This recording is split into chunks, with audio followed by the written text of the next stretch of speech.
Ese día había partido desde Barbados el vuelo 455 de Cubana de Aviación, pero el avión nunca llegó a Cuba. En él iban los miembros del equipo juvenil de esgrima de Cuba. Regresaban de Venezuela, donde acababan de obtener el campeonato centroamericano y del Caribe. A los 10 minutos de salir de Barbados, una explosión derribó el DC-8 de Cubana de Aviación. El atentado terrorista contra la aeronave de Cubana de Aviación que causó la muerte a 73 personas.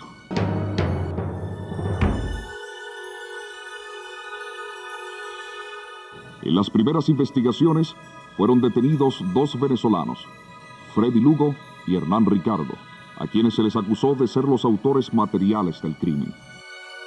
Esta es la fotografía de Hernán Ricardo, que para el momento en que fue capturado en Trinidad llevaba un pasaporte a nombre de José Vázquez. Lo menos 2 de ellos son apenas autores intelectuales en el peor de los casos.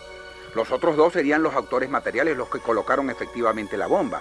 Poco después se detuvo a los cubanos Orlando Bosch y Luis Posada Carriles como autores intelectuales del atentado.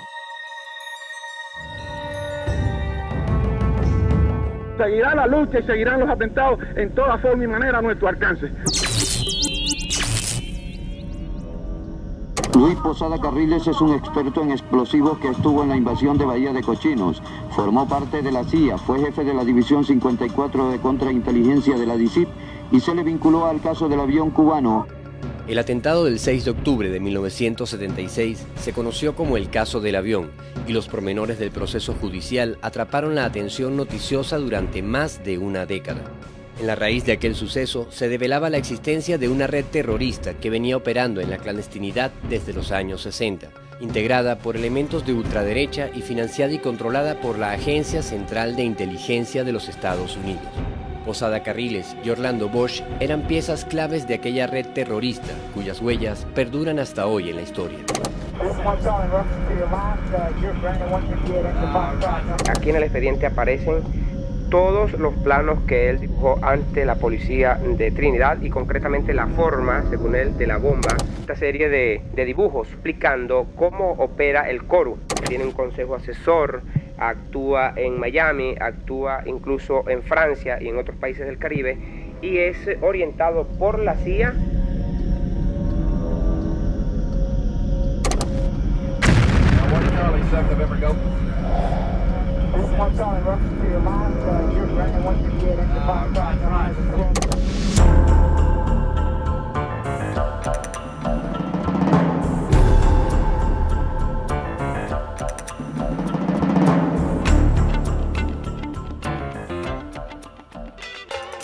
Miami es surf, playas, turismo y comercio, pero también se convirtió en el mayor centro mundial del terrorismo a partir de los años 60. A raíz del triunfo de la Revolución Cubana, muchas personas llegaron a sus costas. Entre esos cubanos se encontraban funcionarios de la policía del gobierno dictatorial de Fulgencio Batista, huyendo de los juicios que se seguían en Cuba por los crímenes cometidos. Uno de esos esbirros fue Posada Carriles, quien llega a Miami en febrero del año 1961. Su inmediata incorporación a las acciones de la Agencia Central de Inteligencia lo convertiría en una ficha clave para desarrollar operaciones terroristas por más de 40 años. Con diversas identidades, Posada Carriles recorrería América del Sur, escribiendo una desenfrenada historia de muerte y destrucción que aún permanece viva en la memoria de quienes lo conocieron, las víctimas de torturas y los familiares de presos asesinados a manos de ese terrorista. Testigos que hoy ofrecen su parte de la historia para reconstruir el mapa de los crímenes planificados por los gobiernos del norte y sus agencias de intervención.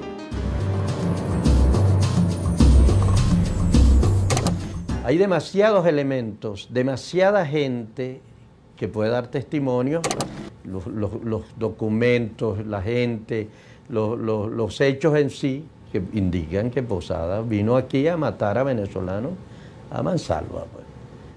Me desnudan y me dicen, bueno, aquí hablas o hablas, ¿no? El jefe de operación y de tortura era Luis Posada Carriles. En el año 67 más o menos, él está en Venezuela ya vinculado a la DICIP. Él era el enlace de la CIA con la DICIP. Se convierte en jefe de investigaciones de la DICIP, pero continúa con sus tareas, con las tareas asignadas por la CIA. En un interrogatorio que nos hicieron, oí cuando le dijeron, comisario Basilio, la señora está embarazada.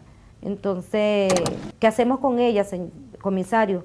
Le dice, entonces dice, acaba con esa semilla antes de que nazca.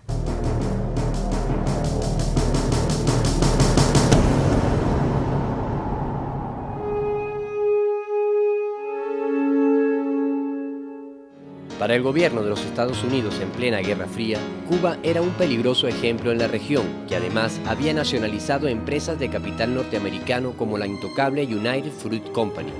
Destruir a Fidel y al gobierno revolucionario era una prioridad para Washington, y qué mejor que los esbirros batistianos exiliados en Miami para conformar una fuerza de ataque que librase la guerra en Cuba con el apoyo encubierto de la CIA y el Pentágono.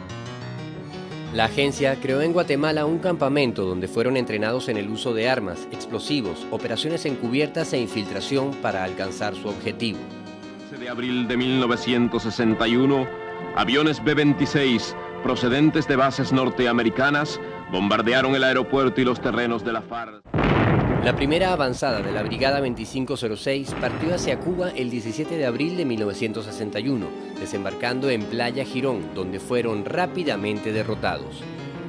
Posada Carriles no llegaría a desembarcar, salvándose de ser capturado y regresando a los Estados Unidos. El fracaso de la invasión a Cuba significó para la CIA un duro golpe al revelarse los detalles de su participación.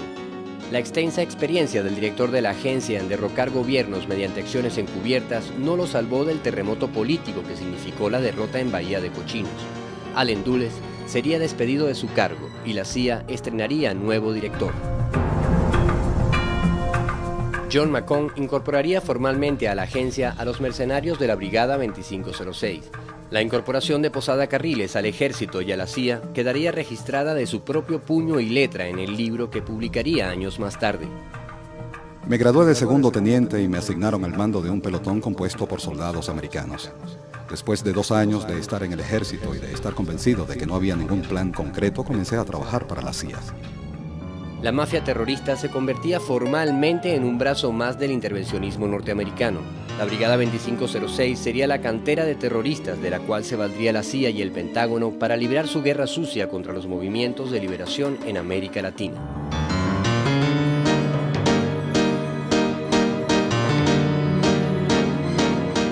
Inmediatamente después de Playa Girón, la administración de Kennedy comienza a preparar una gran operación subversiva, que ellos denominaron con el nombre código de la Operación Mangosta. ¿Qué pretendió la Operación Mangosta? Desatar la guerra civil en Cuba. Y te pongo un ejemplo. De enero a agosto de 1962 se realizaron en Cuba 5.870 actos terroristas. Asesinatos, incendios, bombas.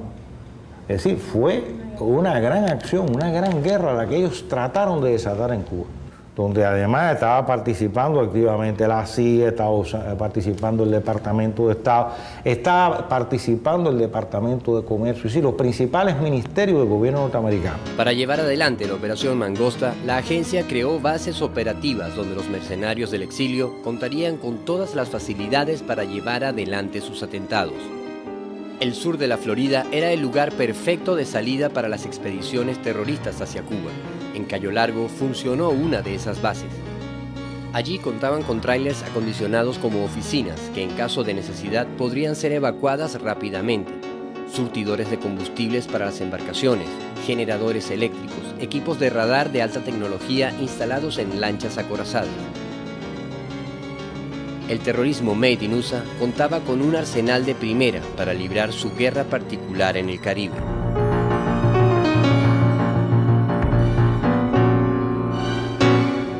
Y le pongo un ejemplo, el Departamento de Comercio creó un aparato que se llamó Detectives Globales, que tenían la misión de perseguir por todo el mundo a aquellas empresas que comerciaran con Cuba para tratar de frustrar esas negociaciones. Posada Carriles formaría parte en las acciones de sabotaje contra los barcos que hacían escala en Cuba.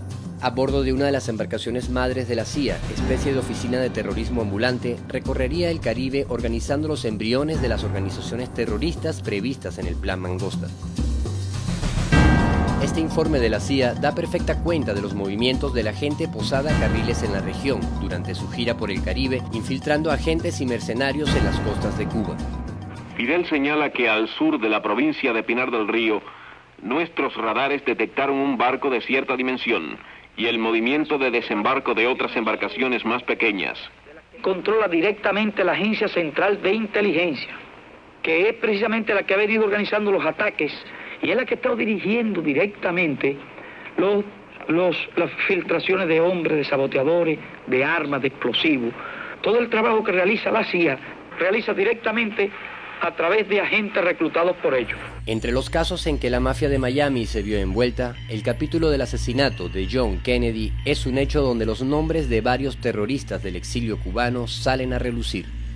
Esta foto, incluida en varios informes de inteligencia, muestra a dos hombres sentados en la orilla de una calle en la ciudad de Dallas, en la misma fecha y hora en que asesinan a Kennedy.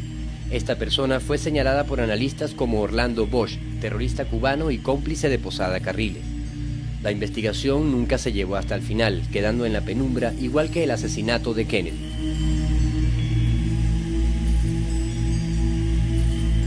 En el año 64, los comandos a los que pertenecía Posada Carriles realizan un atentado con mortero a la sede de las Naciones Unidas durante la visita del Che Guevara. Los explotados y vilipendiados de América Latina que han decidido empezar...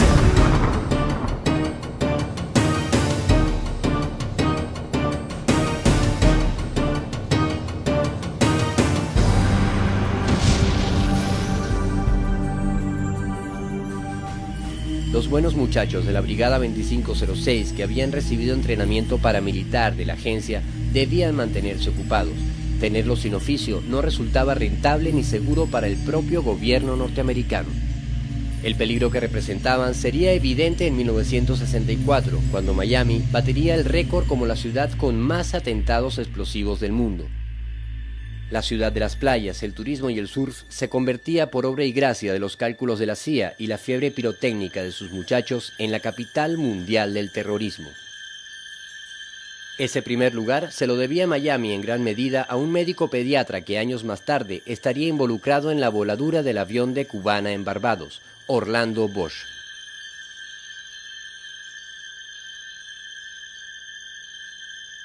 Seguirá la lucha y seguirán los atentados en toda forma y manera a nuestro alcance.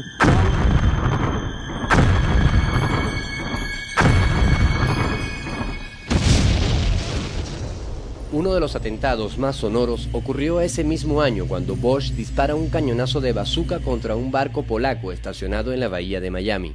Para la CIA era imposible justificar esa acción. Fue condenado a 10 años de prisión en Estados Unidos por lo del barco polaco, por disparar la bazuca contra el barco polaco. Un hecho en el cual estaba involucrado también el mono Ricardo Morales Navarrete, porque Ricardo Morales Navarrete fue el que preparó la bazuca. Las confesiones de Morales Navarrete en el juicio fueron claves para que el tribunal estadounidense declarase a Bosch culpable de 40 actos terroristas en el área de Miami. Morales Navarrete denuncia a Bosch para él garantizar que no iba a ir a prisión, ¿no? Llegó a un acuerdo con las autoridades de Estados Unidos. Bosch fue condenado a 10 años en Estados Unidos y pagó 5. A los 5 años le dieron libertad bajo palabra. Para el gobierno estadounidense, la capacidad operativa de los muchachos de la mafia era un arma muy útil, pero algunos debían mantenerse lejos de casa. Así fue como a partir de 1965, Venezuela se convierte en el destino de muchos de esos elementos, que encabezados por Posada Carriles y Morales Navarrete, ocuparían altos cargos en la policía política. Morales Navarrete era otro de los miembros de la CIA que estuvo íntimamente ligado con Posada Carriles y con Orlando Bosch, igualmente con Orlando García, que fue jefe de seguridad del presidente Pérez. Bueno, ellos formaron una especie de grupo de mafia allí, les daban carné, los acreditaban como funcionarios sin serlo, en fin, y formaban parte de estos grupos de la DICIP que se ocupaban de planificar y de desarrollar estos actos terroristas. Las denuncias por los crímenes cometidos desde este cuerpo policial llevaron al gobierno a tratar de renovar su imagen. Cambiaron el nombre, pero Posada y sus colegas de la agencia continuarían controlando las operaciones de la policía política, ahora llamada DICIP. Y fue cuando cambiaron a mucha gente que eran viejos a nuevos cuadros, que eran ya muchachos más jóvenes, ¿no? Y a ese grupo de muchachos jóvenes los dirigía Posada Carriles. No era conocido por el país, porque Posada Carriles siempre, como comisario del ICI, mantuvo un bajo perfil, como todo individuo que encargado del trabajo sucio, siempre mantienen un bajo perfil para que no... E incluso no se conocía como Posada Carriles, se conocía como el comisario Basilio. La agencia había encontrado un efectivo método de intervención, un método que le permitía al gobierno del norte controlar los aparatos de inteligencia latinoamericanos a través de sus terroristas, ahora convertidos en policías. Un método que cobraría muchas víctimas en Venezuela. Las siglas de la Policía Política Venezolana fueron sinónimo de muerte, torturas y desapariciones en una época en que las operaciones estaban en manos de cubanos exiliados al servicio de la CIA. Jesús Marrero fue uno de los pocos sobrevivientes de las torturas realizadas por Posada Carriles en los sótanos de la tenebrosa DICIP. Él era jefe de eso, él era jefe. Uno no sabía, porque vas a saber tú cuál es la estructura que tenían ellos, pero uno digamos, por simple intuición y como veía que los otros le obedecían, él era el jefe de esa comisión, pues, ¿no? La cual me detuvo a mí allá en Valencia y me trasladó aquí a los sótanos de los Chaguaramos. En este edificio de Caracas, ahora convertido en viviendas, funcionó la tenebrosa DICIP, policía política en tiempos que Posada Carriles era uno de sus jefes. Por estos pasillos fueron conducidos a una muerte por torturas decenas de venezolanos a manos de agentes como Posada Carriles. Ahí fue cuando conocí al comisario Basilio, a Luis Posada Carriles.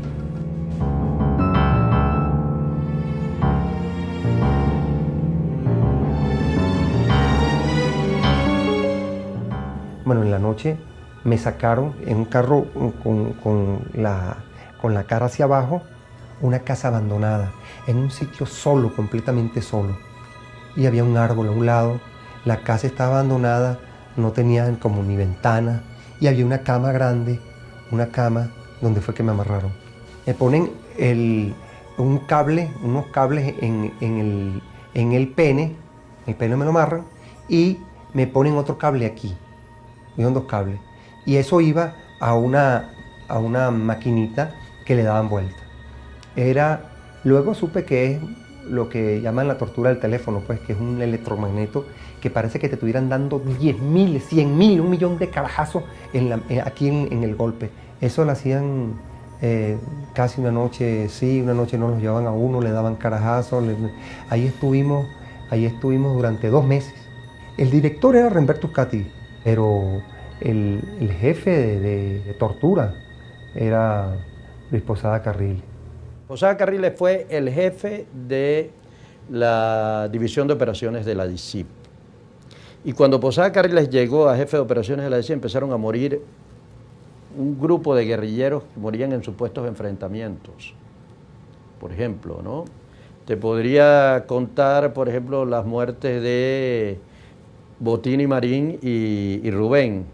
El secuestro de un industrial venezolano fue uno de los hechos utilizados como excusa por Posada Carriles para barrer con grupos revolucionarios ajenos a ese hecho. Eso fue el 2 de junio de 1972. Matan en el Paraíso a Botín y Marín junto con Ramón Antonio Álvarez, que para aquel entonces él era mi esposo, pues mi compañero. A ellos los matan en el Paraíso, hicieron un simulacro de que ellos eran los que estaban cobrando un rescate, pero ya ellos los habían hecho prisioneros unos días antes, 1 o 2 días antes. Ellos pasan a la orden de la DICIP de Posada Carriles. Y de pronto los periodistas están frente a la casa de Domínguez. Yo llegué poco después de eso. No estaba yo en el momento, pero había un grupo de colegas que estaba allí y estaban comiendo, esperando informaciones en una fuente de soda, almorzando, esperando informaciones sobre el secuestro de Domínguez, cuando de pronto alguien gritó: al suelo, están armados, y ametrallaron el carro salvajemente. Pues. Y entonces cuando los periodistas se levantaron del suelo, estaban 2 hombres muertos allí. Dijeron la gente de Posada que ellos iban a atracar el banco Consolidado, creo que estaba ahí. Pero olvidaron un detalle. colocarles las pistolas en las manos a los detenidos para hacer más creíble la versión de un enfrentamiento. 2 imágenes tomadas en el mismo momento indican la manipulación de los cadáveres por parte del grupo comandado por Posada Carriles. Ya torturados, sedados y todo eso, los llevan hasta ahí, hacen el simulacro y los matan ahí, ¿no? Los habían puesto allí drogados para simular un enfrentamiento y matarlos. Esa es obra de Posada. Las víctimas eran miembros de una organización política naciente, denominada Punto Cero. Al día siguiente del simulacro de enfrentamiento, Posada y su gente dirigiría sus pasos a un poblado cercano a la capital para desplegar una operación de exterminio contra los demás miembros de esta organización. En La Victoria estábamos 6 adultos y 3 niños. Estaba Luis Eduardo Col González, que era mi compañero, y Brenda y yo. Y los niños eran Mundito, el hermano de él, y la hija mía, que tenía 20 días de nacida. Estando ahí en La Victoria, yo recuerdo que llegaron unos funcionarios haciéndose pasar por los trabajadores de la luz eléctrica. Nosotros nos dimos cuenta de que no eran ningunos trabajadores de la luz eléctrica, sino que eran funcionarios policiales. Llegan otros más y tocan la puerta y dicen, abran esta vaina. Yo les salgo y le digo, espérense un momento, déjenme buscar la llave. Pero ya yo me di cuenta quiénes eran y voy y les aviso a los muchachos. Yo estaba en ese árbol que está allá. Y tenía 6 años y medio, casi 7 años. Ya iba a cumplir 7 años. Mi otro hermano estaba viendo una comiquita en la televisión. Bueno, yo me acuerdo de las cosas más importantes. Es más, después los militares se metieron aquí. Estábamos esperando a mi papá que venía de Puerto Cabello. Cuando cierro esta puerta empezó los tiroteos. Horrible, horrible. Eso fueron casi 2 horas y media de tiro. Allá arriba ahí, rebotaban, por eso mi mamá y yo... Ahí las balas rebotaban por allá arriba.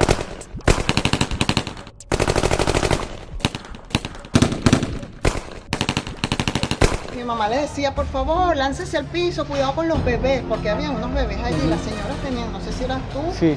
Exacto, entonces láncese Y al otra piso. niña que recién nacida. El esposo de mi hermana, que también muere ahí, dice, vamos a hacer una pausa para salvar a los niños. El esposo de mi hermana decía, respétenle la vida a ellas y a los niños. Cuando vamos saliendo, uno de los muchachos, el más jovencito, un español, le decíamos Fidel, él agarra a mi hermana y me agarra a mí, nos abraza. Francisco Acosta, que fue el que nos saca a nosotros acá y a las mujeres, él salió ileso, absolutamente ileso, no tenía ni un rasguño.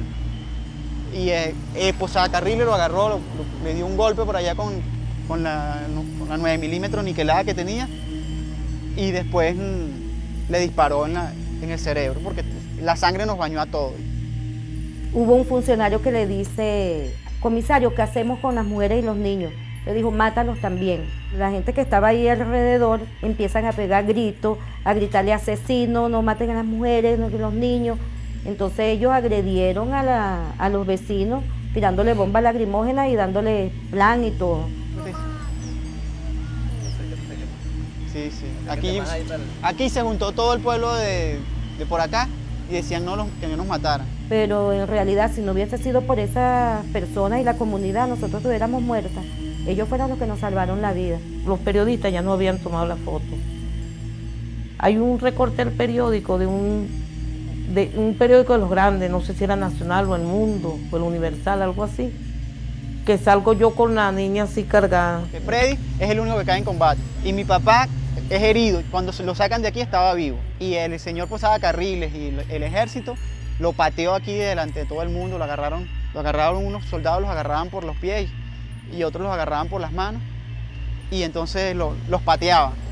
Yo recuerdo porque yo traté de auxiliar a mi papá y a mí también me empujaron y no me dejaron auxiliarlo. O sea que ellos no tenían la más mínima ética con las personas que estaban rendidas, pues, o que ya no podían defenderse. En la DC de Maracay, bueno, ahí fue, como se dice, el Vía Crucis. Ahí sí fuimos torturadas. Entonces me llevaron a un baño, tenían una bañera y estaba llena. Y entonces trataban de introducirme la cabeza, pero no lo terminaban de hacer, hasta que por fin vas a hablar. A mí me sacan a una hora para la casa para que reconociera los cadáveres. Iba el hombre ese que le decía el comisario Basilio, iba junto con ellos.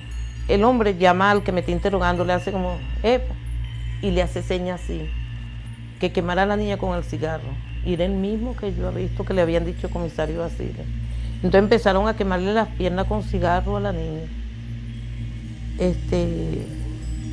20 días de nacido. Me le tapaban la respiración así para ahogarla. Le ponían la pistola en la cabeza y le alaban así como el martillo, el cuto lo alaban, emitían ruido ellos con la boca, pues, para que yo pensara, bueno, para asustarme y eso. Sí recuerdo varias oportunidades que llamaban al comisario Basilio. Un funcionario que no era él me pregunta, ¿cuántos meses tiene de embarazo? Yo le digo 8. Entonces, ¿qué hacemos con ella, comisario? Le dice, entonces dice, acaba con esa semilla antes de que nazca. Y así, entonces se voltea el funcionario y me dio una patada en el vientre. Y ahí, bueno, fue donde yo sentí, bueno, que en realidad esa patada fue la que mató a mi hijo en ese momento. Empecé a sangrar y ellos lo que hacían era reírse, más nada. Yo iba caminando, iba sangrando y botando líquido y ellos lo que hacían era reírse. O sea que esa orden la dio el comisario Basilio, que más adelante con los años sé yo que el mismo comisario Basilio era, o sea, es Posada Carriles.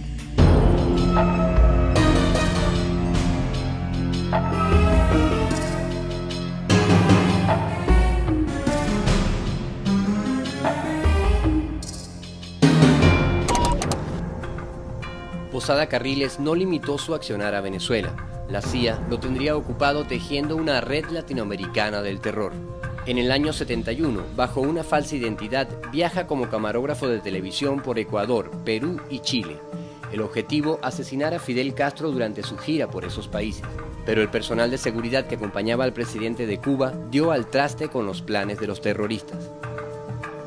Tras el fallido intento, Posada continuaría sus andanzas por Europa y América Latina bajo la cobertura de hombre de negocios. A mediados de los años 70, las dictaduras del Cono Sur, apoyadas por la CIA, ponen en marcha una siniestra operación conocida como el Plan Cóndor. Es una operación que reúne a los gobiernos en ese momento militares, tanto de Chile, Argentina, Paraguay, Uruguay y Brasil. Un plan común para seguir el exterminio de todos los grupos de carácter político de estos países. En ese momento habían grupos que estaban trabajando en la Operación Cóndor. Dentro de estos grupos destacaban Orlando Bosch y Posada Carriles. En 1976 realizarían un intento por asesinar en Costa Rica a Andrés Pascal, quien era dirigente del MIR chileno en el exilio. La DINA recurre a estos cubanos contrarrevolucionarios que estaban vinculados a la CIA, los cuales comienzan a trabajar con el aparato represivo chileno en operaciones fuera del país. En este caso, ellos intentan montar este atentado y recurren entonces a Otero y recurren al grupo de Orlando Bosch y Posada Carriles. Se sitúan primero en Nicaragua y desde Nicaragua introducen una unidad operativa en Costa Rica. El gobierno de Costa Rica detectó a tiempo el complot y el presidente de ese país puso en alerta a Andrés Pascal. Oduber, yo recuerdo, me llama a la casa donde yo estaba para avisarme de que se estaba preparando este atentado. Nosotros ya también, el gobierno costarricense, fue muy solidario con nosotros y nos apoyó. Nosotros teníamos nuestras medidas de defensa también. Ellos intervienen y ubican al grupo operativo de Orlando Bosch y los detienen y los expulsan del país. De modo de que el atentado nunca logró concretarse, afortunadamente. El mismo año del intento de atentado contra Andrés Pascal, los grupos terroristas darían un gran salto en su organización. Las acciones de estos grupos habían tenido un despliegue tan grande en todo el continente que se imponía la coordinación de acciones.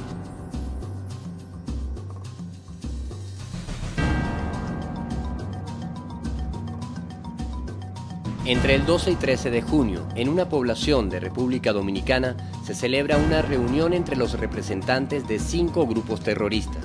Orlando Bosch presidiría la reunión en representación del grupo Poder Cubano. De esa reunión nacería lo que se conoció como el CORU. Son las siglas de Coordinación de Organizaciones Revolucionarias Unidas. El CORU está explicado aquí por quien lo conoce muy bien, que es el Buró Federal de Investigaciones de Estados Unidos. Este es uno de los documentos desclasificados por Estados Unidos. A estos terroristas cubanos, todos esos aparatos de la CIA estaban plenamente complicados en todas estas operaciones. ¿Qué papel cumplían estos grupos? Eran como la mano de la guerra sucia, la mano sucia de la guerra sucia. Eran varios grupos terroristas que aquellos relacionan, que se unen para coordinar sus acciones. Ahí discuten un listado de acciones que iban a llevar a cabo, quién la iba a hacer, cómo la iban a hacer, etcétera, etcétera. Bosch se va a Chile, protegido por Pinochet, y es cuando planifican el asesinato de Orlando Letelier, que había sido canciller y ministro de la Defensa de Salvador Allende. Lo mandó a matar Pinochet. Él quería deshacerse de él porque era el principal, uno de los principales elementos en la solidaridad internacional con Chile, en la denuncia, etc., en particular en Estados Unidos, que era donde trabajaba él. La red terrorista que habían impulsado los gobiernos estadounidenses se había convertido en un monstruo cuyas acciones alcanzaban el propio territorio norteamericano. Una carga de C-4 instalada en el vehículo del canciller Orlando Letelier acababa con su vida y la de su asistente, la estadounidense Ronnie Moffitt. En este informe oficial norteamericano, en la página 7, se dice, oye esto, a comienzos de 1975 hubo una reunión en Santiago de Chile entre Orlando Bosch y Guillermo Novo Sampol, uno de los jefes de Omega 7, con la gente de la DINA, de la Policía Política chilena. Como resultado de la reunión, se decidió la muerte de Orlando Letelier. El general Contreras Sepúlveda, general en retiro, exdirector de la DINA chilena, 2 oficiales del ejército chileno con él, se encuentran en prisión preventiva por la presunta implicación de todos ellos en el asesinato del ex canciller Orlando Letelier. Igualmente en Estados Unidos se busca a 4 exiliados cubanos cómplices y factores de este asunto. Orlando lo asesinaron el 21 de septiembre de 1976. Desde comienzo del 75 ellos saben que lo iban a matar y saben quiénes eran. Para hacerlo usan a estos elementos terroristas del CORU. Esos mismos personajes, que eran hombres clave de Bush en la CIA, que estaban en las planillas de la CIA como Posadas Carriles y el resto, Orlando Bosch, participaron en el asesinato de Letelier, que lo dirigió Michael Townley, el hombre de la CIA, junto con un militar chileno, Fernández Lario, que esta red que trabajaba con la CIA, que era la que hacía los trabajos sucios de la CIA y también intervenía en operaciones anticomunistas en todas partes y que están acusados de haber intervenido en el asesinato del presidente Kennedy, John Kennedy, porque surgen en un montón de escritos. Estos personajes fueron claves para apoyar todo este proyecto en esta región. El propio Ricardo Alarcón sería uno de los objetivos del CORU. Aquí, en este otro informe, fíjense la fecha, agosto 26 del 76. Título del informe, Guillermo Novo Sampol, el mismo que el año anterior se había reunido en Chile y habían acordado el asesinato de Orlando Letelier con Orlando Bosch y compañía. Aquí vuelven a referirse al plan para asesinarme, incluso el lugar donde ocurriría, que era el sitio, es verdad, yo vivía ahí, York Avenue, entre 63 y 64, en la ciudad de Nueva York. Los detalles no puedo, desgraciadamente no los conozco, porque fíjense que el resto está bastante tachado. Vos viene a Venezuela invitado por el gobierno de Carlos Andrés Pérez. le dan una visa y le dan un pasaporte falso a nombre de un tal Paniagua y un carnet de la DICIP que le dieron como funcionario de la DICIP con el nombre de Carlos Sucre. Le dieron armamento y le dieron una escolta policial.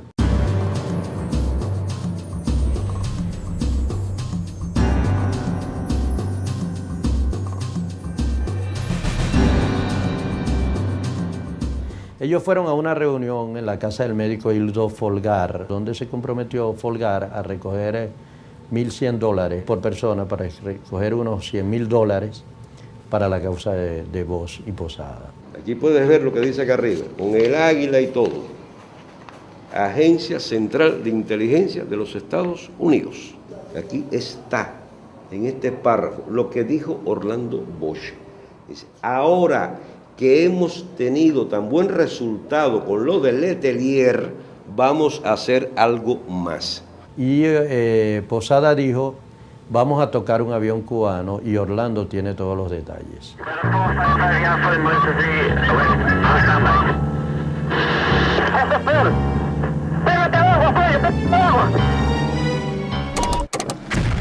Now 1 Charlie, 7 November, go.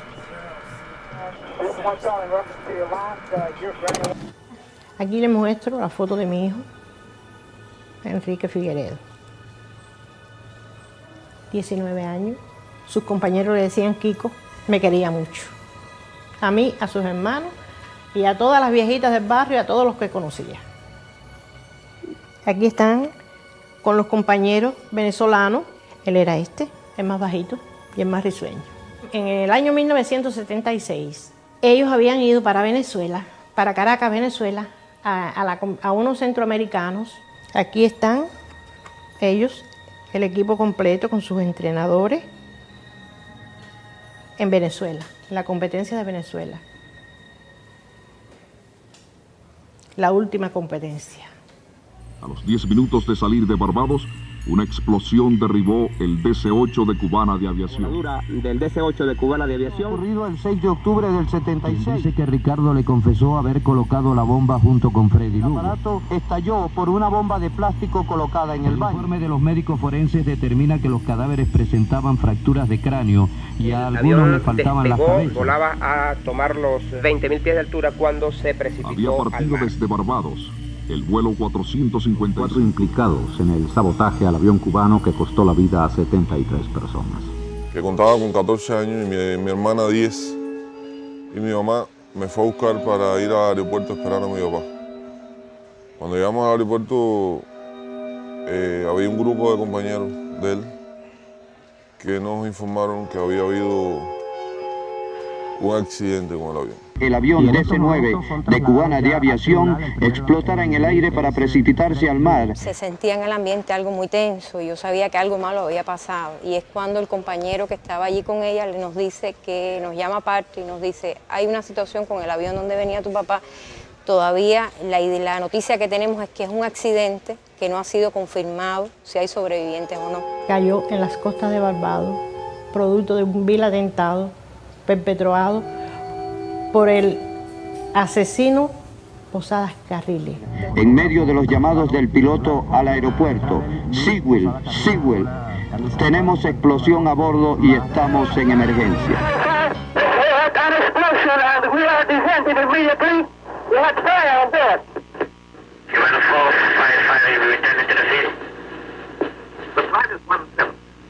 Okay, Sewell, Cubana 455. We're requesting immediately landing. La puerta, cierre la puerta.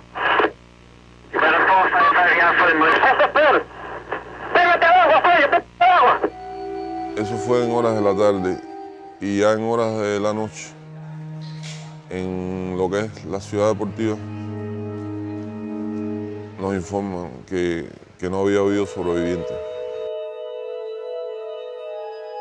Estuvimos viviendo momentos muy duros hasta el 15 de octubre que se hace el acto donde es el entierro de los pocos cuerpos que se pudieron rescatar del mar. La mayoría de ellos, entre ellos mi papá, no se pudo rescatar.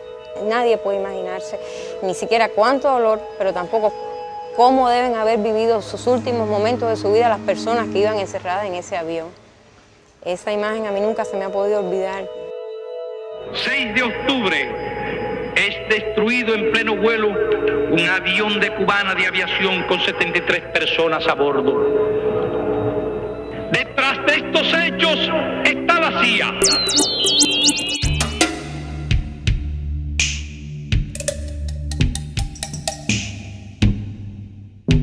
En las primeras investigaciones fueron detenidos 2 venezolanos, Freddy Lugo y Hernán Ricardo, a quienes se les acusó de ser los autores materiales del crimen. Hernán Ricardo tenía este pasaporte venezolano a nombre de José Vázquez García. Por supuesto, un pasaporte falsificado, otorgado en la dirección de identificación, por supuesto con algún contacto que tenía Ricardo en la oficina de investigaciones donde trabajaba junto con Posada Carriles. Esta es la fotografía de Freddy Lugo, el fotógrafo de la cadena Capriles, que fue detenido junto con Hernán Ricardo. Ellos dos están acusados como los autores materiales de esta voladura del avión. Yo los conocí, ellos eran fotógrafos, trabajaron conmigo en el periódico El Mundo, pero eran unos muchachos que uno no se imaginaba que podían estar en una actividad de ese tipo. No se lo puede imaginar como puedo estar yo. Yo puedo estar haciendo reportajes, lo que tú puedo estar haciendo un trabajo de inteligencia. Les hablábamos hace pocos momentos de las confesiones de Hernán Ricardo. Pues bien, aquí en el expediente aparecen todos los planos que él dibujó ante la policía de Trinidad y concretamente la forma, según él, de la bomba que fue colocada en el avión que hizo a estallar la aeronave. Esta serie de dibujos corresponden a Hernán Ricardo explicando cómo opera el CORU, el organismo que en Bélgica tiene un consejo asesor, actúa en Miami, actúa incluso en Francia y en otros países del Caribe, y es orientado por la CIA, y el máximo dirigente, según esa confesión, es Orlando Bosch Ávila, en esa foto cuando fue capturado por la DICIP. El auto de detención contra es el de la autoría intelectual de la voladura de este avión. Una periodista venezolana conoció a los autores del atentado muy de cerca. Que yo llego al cuartel San Carlos a visitar a Freddy Lugo, que era un ex compañero de trabajo de la revista Página. Freddy Lugo es fotógrafo, era fotógrafo entonces, y yo era redactora de la revista Página. Yo siempre trabajé vinculada a la cadena Capriles. Él estaba involucrado, pero yo no creía que era culpable. Yo simplemente fui a visitarlo por solidaridad y a buscar también información de qué pasaba, qué tenía él que ver con el avión cubano. Yo a Posada Carriles lo conocía, sabía de él de antes, porque este es un hombre que desde los años 60 estaba aquí en Venezuela, yo sabía de él, yo sabía quién era. Con Orlando Bosch personalmente lo conocí en el cuartel San Carlos. Y él, cuando supo que yo era periodista, él que siempre tenía muchas ansias de salir en el periódico, de declarar, hombre grandilocuente. Entonces el hombre se acercó mucho a mí y siempre me estaba contando, siempre quería contarme. Y bueno, fue de esta manera como yo conocí sus crímenes y como él me dijo también que voló el avión cubano. Él no tenía pensado decírmelo de ninguna manera. Es obvio que lo traicionó su ira, su rabia. Y estaba despotricando ese día que yo llegué ahí al cuartel San Carlos, a su celda, diciendo que cómo era posible que su lucha había sido una lucha mucho más de frente contra el régimen, que este Uber Matos no tenía, dijo la vulgaridad ahí, no tenía tú sabes, para poner un avión, para tumbar un avión con comunistas adentro como yo lo hice y como lo puedo y lo puedo seguir haciendo. ¿Te dijo a ti? A mí. Yo me quedé helada en el sitio, agarrada a la silla donde estaba sentada porque yo creí que me daba algo. Yo no podía creer. Así mismo. Tumbar un avión con comunistas adentro.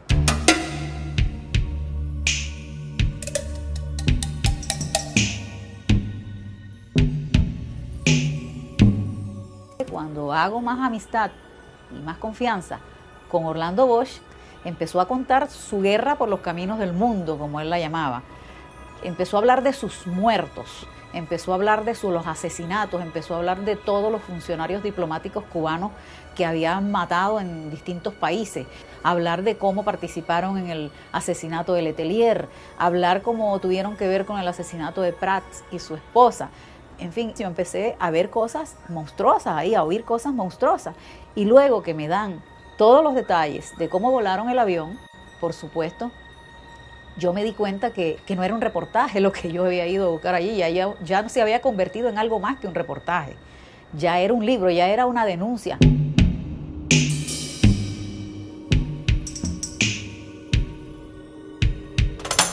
En mi libro, Pusimos la bomba y qué, yo explico todo lo que yo oí allí.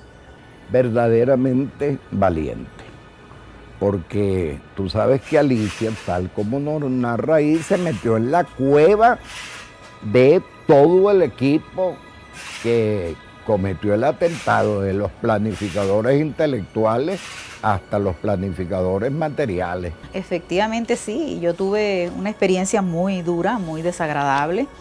Yo fui víctima de lo que hoy en día llaman guerra mediática, ¿no? A mí se me trató de destruir moralmente, profesionalmente, se me calumnió, se dijo de todo, entre otras cosas, se me catalogó como traidora a la patria. Tú sabes que quien se mete con estos intocables siempre tiene que cuidarse, porque siempre estás amenazada. Pero bueno, la verdad está por encima de cualquier miedo. El historial terrorista de Posada Carriles no acabaría allí. De igual modo, Miami se perpetuó a través del tiempo como un paraíso para los terroristas que, financiados y amparados por el gobierno del norte, continuarían sus acciones en la región. Arriba, la gente de Venezuela, ese alineamiento, avanzando, a poco a poco, mantiendo el alineamiento. Venezolana, entra un poquito más. Número 2. Para Fidel Castro, sinceramente, es como darle un tiro en la cabeza cuando vean que la Fuerza Armada de Venezuela, o parte de la Fuerza Armada de Venezuela.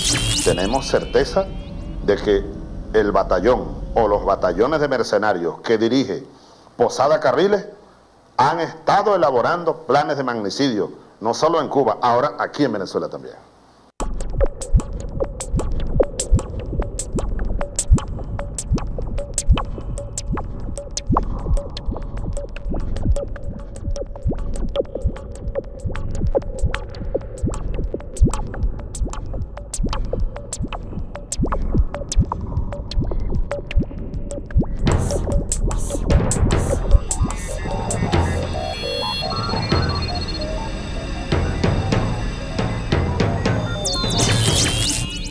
Seguiremos luchando, aunque sea para que se conozca quién es él, lo que hizo y por qué nuestra lucha.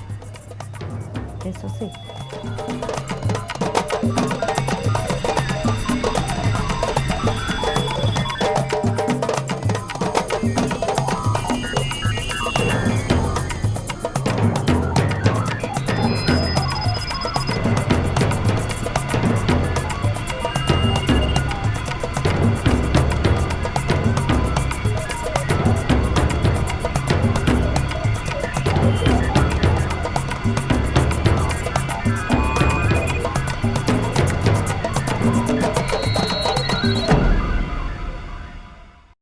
Cuando le dijeron, comisario Basilio, la señora está embarazada, entonces, ¿qué hacemos con ella, comisario? Le dice, entonces dice, acaba con esa semilla antes de que nazca.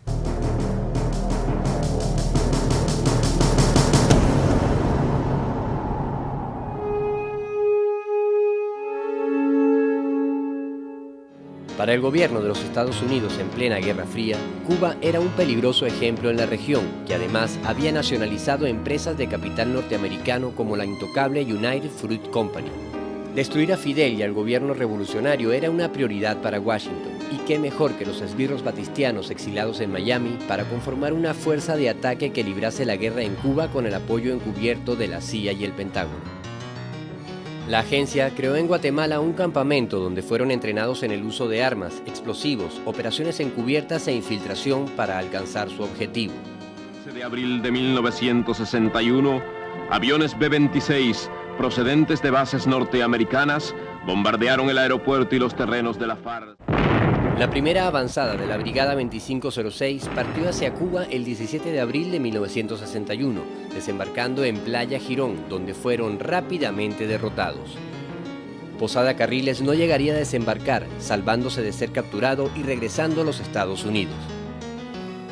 El fracaso de la invasión a Cuba significó para la CIA un duro golpe al revelarse los detalles de su participación.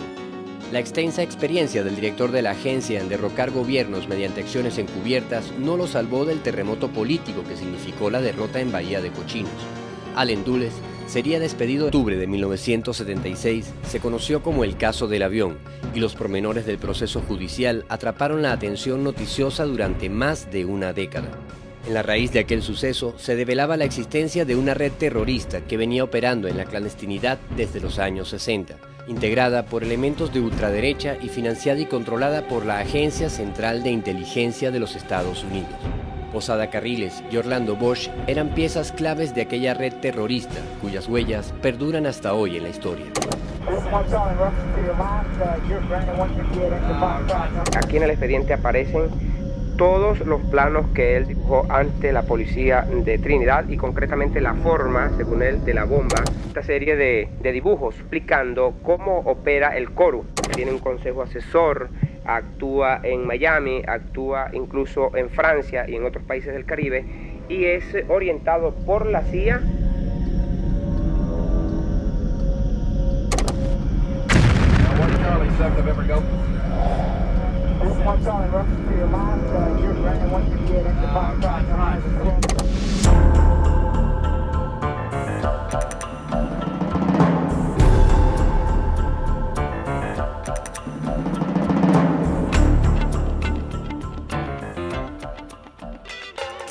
Miami es surf, playas, turismo y comercio, pero también se convirtió en el mayor centro mundial del terrorismo a partir de los años 60. A raíz del triunfo de la Revolución Cubana, muchas personas llegaron a sus costas. Entre esos cubanos se encontraban funcionarios de la policía del gobierno dictatorial de Fulgencio Batista, huyendo de los juicios que se seguían en Cuba por los crímenes cometidos. Uno de esos esbirros fue Posada Carriles, quien llega a Miami en febrero del año 1961. Su inmediata incorporación a las acciones de la Agencia Central de Inteligencia lo convertiría en una ficha clave para desarrollar operaciones terroristas por más de 40 años. Con diversas identidades, Posada Carriles recorrería América del Sur, escribiendo una desenfrenada historia de muerte y destrucción que aún permanece viva en la memoria de quienes lo conocieron, las víctimas de torturas y los familiares de presos asesinados a manos de ese terrorista. Testigos que hoy ofrecen su parte de la historia para reconstruir el mapa de los crímenes planificados por los gobiernos del norte y sus agencias de intervención.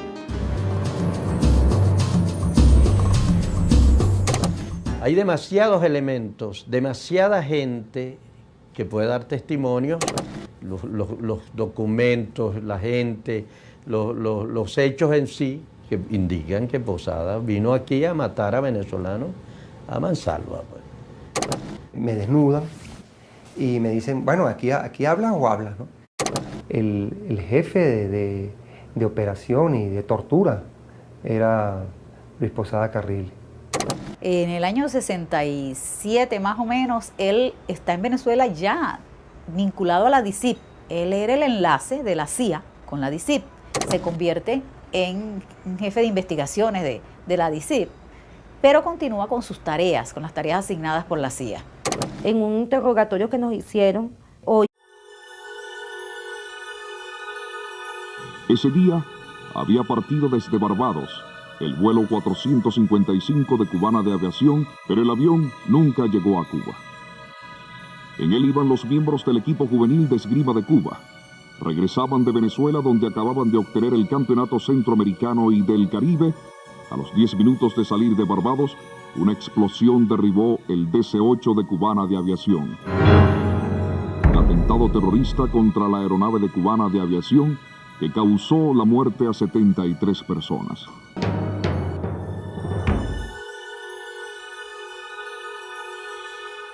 En las primeras investigaciones fueron detenidos 2 venezolanos, Freddy Lugo y Hernán Ricardo, a quienes se les acusó de ser los autores materiales del crimen.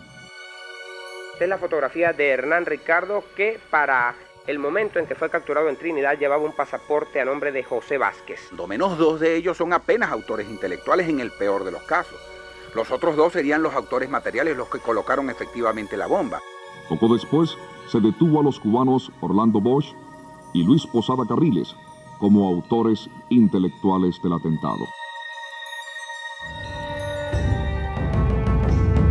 Seguirá la lucha y seguirán los atentados en toda forma y manera a nuestro alcance.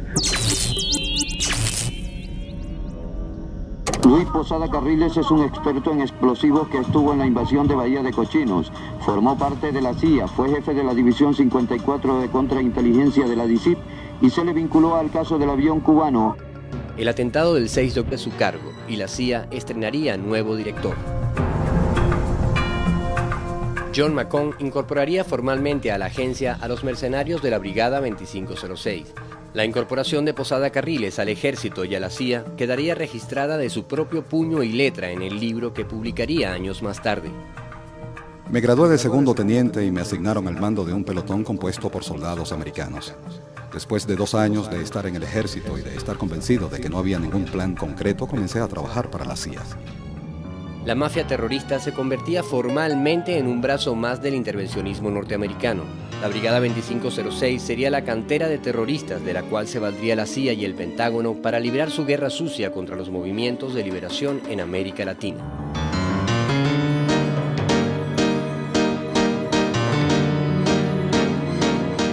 Inmediatamente después de Playa Girón, la administración de Kennedy comienza a preparar una gran operación subversiva, que ellos denominaron con el nombre código de la Operación Mangosta.